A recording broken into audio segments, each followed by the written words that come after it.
Hello and welcome to APSC. Today's topic in news is carbon markets. Recently, the Parliament of India passed the Energy Conservation Amendment Bill 2022. The bill amends the Energy Conservation Act 2001 to empower the government to establish carbon markets in India and specify a carbon credit trading scheme. So what are carbon markets? A carbon market is a financial mechanism designed to reduce greenhouse gas (GHG) emissions by setting a price on carbon. The market enables the buying and selling of carbon credits or permits, which represent the right to emit a certain amount of carbon dioxide or other greenhouse gases into the atmosphere. A carbon credit is a kind of tradable permit that, per United Nations standards, equals 1 ton of carbon dioxide removed, reduced, or sequestered from the atmosphere. The carbon market operates on the principle of cap and trade, where a government or an international organization sets a limit on the amount of GHG emissions allowed, which is known as the cap.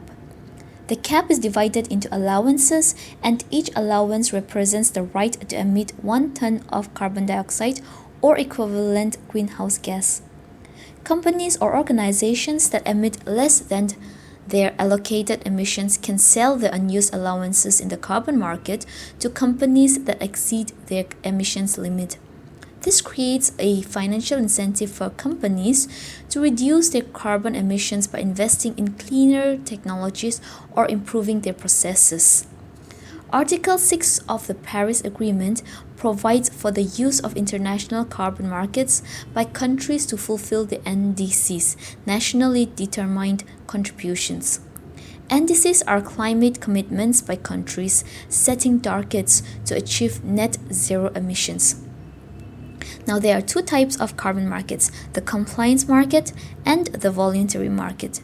The compliance market is regulated by government bodies, and companies are legally required to comply with emission reduction targets. In contrast, the voluntary market is driven by companies and individuals who voluntarily choose to offset their emissions by purchasing carbon credits. Now, there are a few challenges to carbon markets. Number 1, questionable authenticity and double counting. The UNDP points out serious concerns pertaining to carbon markets, ranging from double counting of greenhouse gas reductions and quality and authenticity of climate projects that generate credits to poor market transparency. Number 2, greenwashing. There are also concerns about what critics call greenwashing.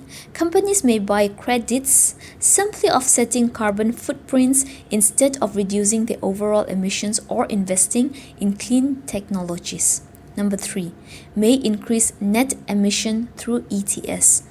As for regulated or compliance markets, ETS emissions trading system may not automatically reinforce climate mitigation instruments. The International Monetary Fund points out that including high emission generating sectors under trading schemes to offset the emissions by buying allowances may increase emissions on net and provide no automatic mechanism for prioritizing cost-effective projects in the offsetting sector.